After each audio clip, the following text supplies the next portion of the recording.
Greetings, brothers and sisters. Pastor Rosemay, your Jewish roots pastor, here with an incredible story again, a little bit embarrassing. All right, here we go for our lesson this week.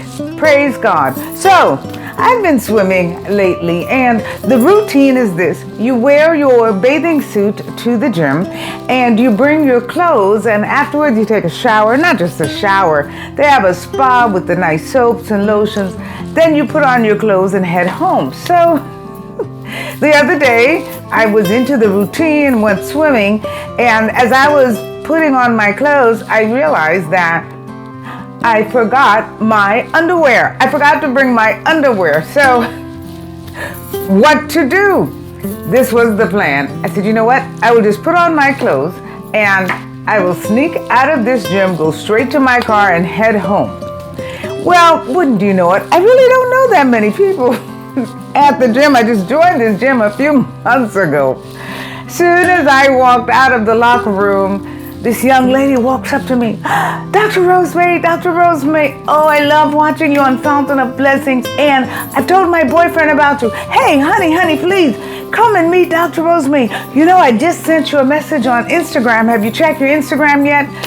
And the whole while, I'm keeping this a secret inside. I'm so anxious. I don't have any underwear on, and this guy is coming over, and I'm hoping he doesn't look me up and down like some of you guys do. You need to stop doing that, guys. Anyway, I am so stressed, and I don't know if it was showing, and she said, well, I don't want to hold you. Usually I'm quite talkative.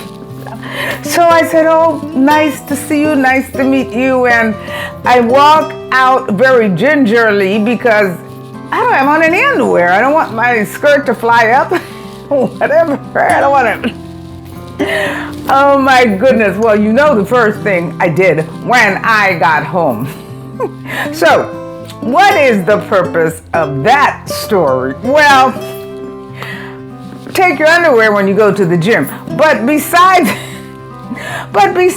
that, here's the thing. There was a secret burning in my soul as I'm talking to these people, and I'm trying to keep calm and look normal, and all the time I'm anxious inside because of this secret.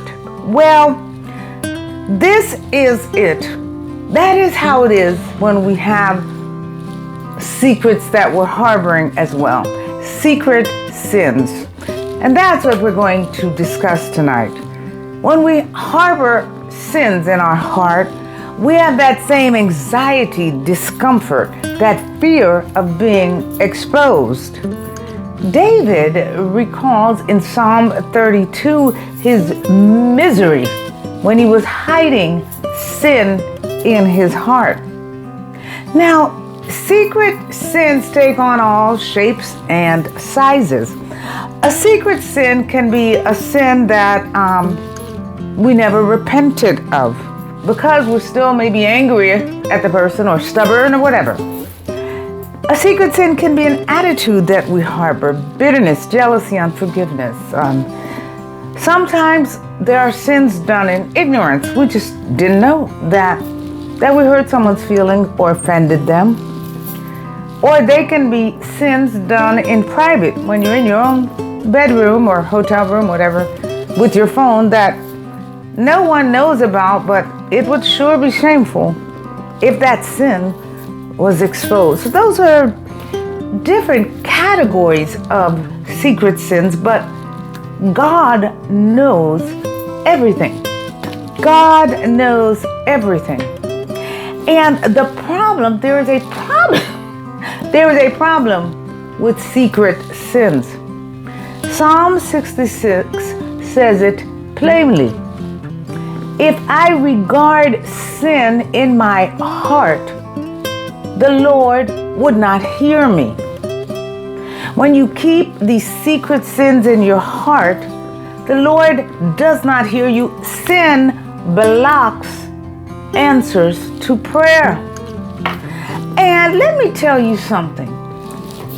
This commission that Yeshua gave us is no joke. Go into all the world, make disciples of all people. That's preaching, teaching, healing the sick, raising the dead, cleansing the lepers. This can only be accomplished through bold and confident prayer in Jesus' name. Those prayers are blocked by secret sin. This is the issue. Secret sins paralyze us spiritually. Secret sins paralyze us spiritually. May the Holy Spirit open our eyes to this truth. So what? So what do we do about this? How do we apply these things to our own lives? We can't just be theological. We must know. How does the scripture change our life? Well, in Psalm 90, verse 8, Moses, the great leader of the Israelite people, he makes this remark concerning God. Praise God, blessed be He. He says, "You have set our iniquities before you, our secret sins in the light of your presence." Therefore, our secret sins that we're harboring are in God's light. You have set our iniquities before you. Our secret sins are in the light of God's presence. Sins are no secret before God. God sees all sins, even those hidden from others. Other people may not see them. He sees it.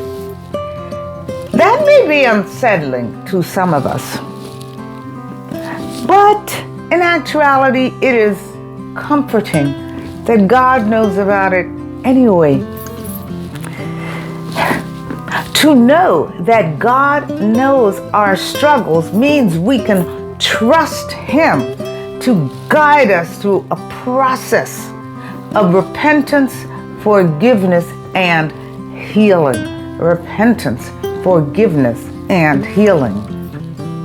This gives us an opportunity to confront our wrongdoings face to face and to seek redemption.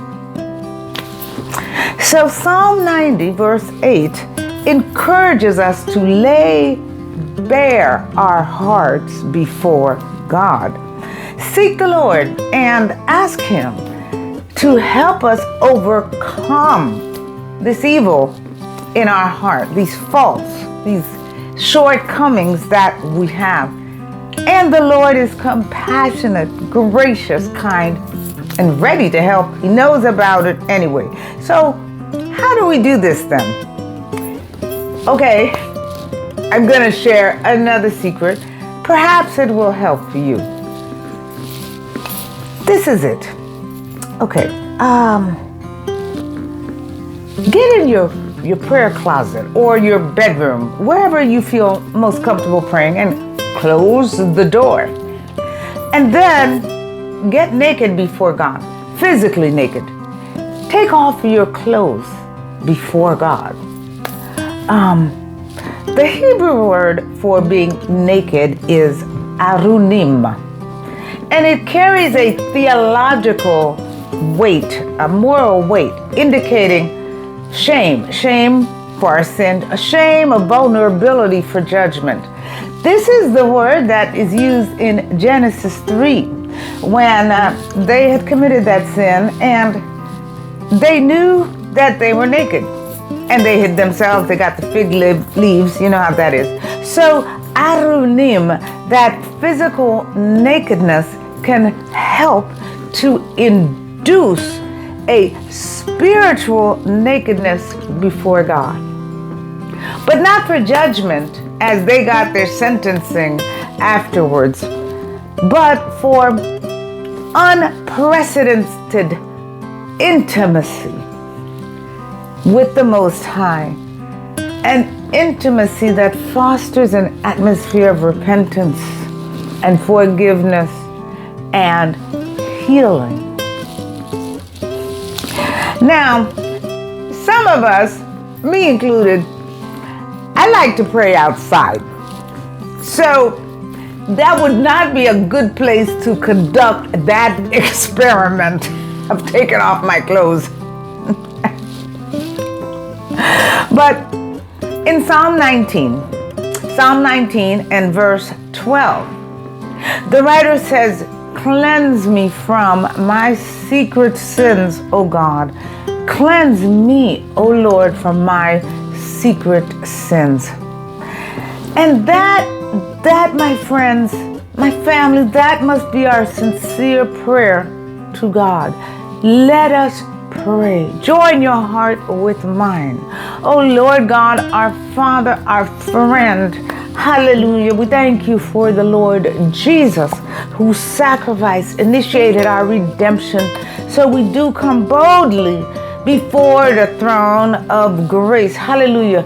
Lord Father, help us, help me, help us, oh God, to bring every secret sin into the light of your presence, to expose them before you, oh God. You are giving and forgiving. Forgive our sins.